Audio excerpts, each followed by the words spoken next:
Congratulations, Senator Obama. You're a good speaker. That doesn't qualify you to hold the highest office in the world. I'm also a good speaker. I've happened to win many debate rounds. I'm probably not qualified to hold the highest office in the world.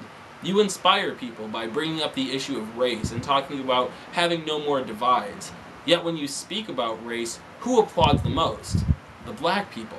That's because you and black people like you can't understand what it's like to be white. Now, I do understand, I like most black people, but Senator Obama is offending me the way he addresses the issue of race.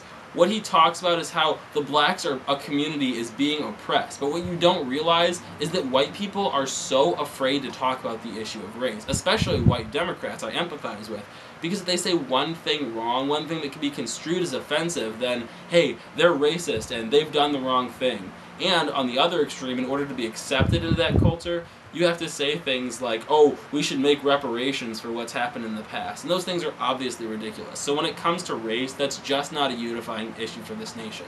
So let's talk about all the other issues on which Senator Obama is wrong. First, nationalized health care. Now, I understand he contrasts his plan with Senator Hillary Clinton's, but what the Democrats are failing to realize is the fundamental premise of government. That's the difference between positive rights and negative rights.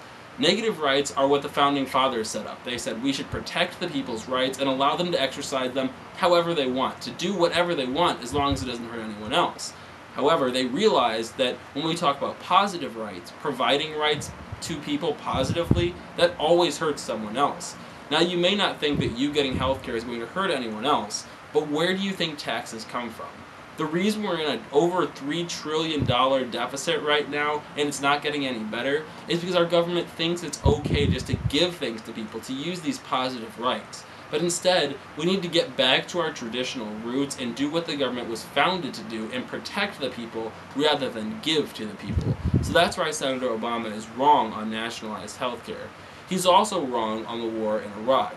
Now, he claims that he's the only candidate who hasn't changed their stance throughout. Well, one, Senator McCain definitely has never changed his stance, and that we will be there as long as we need to secure the Iraqi people, but we also need to put pressure on the Iraqi government so that our troops aren't in harm's way any more than they need to be.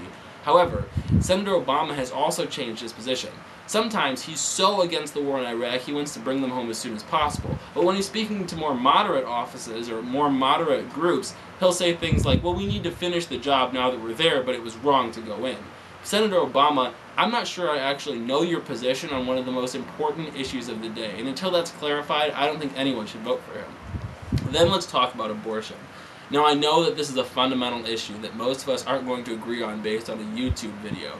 However, when it comes down to the wire on abortion, if there's any shadow of doubt, if the idea that the difference between life and death is about 4 or 5 inches, if that troubles you at all, you should vote against abortion and err on the side of humanity.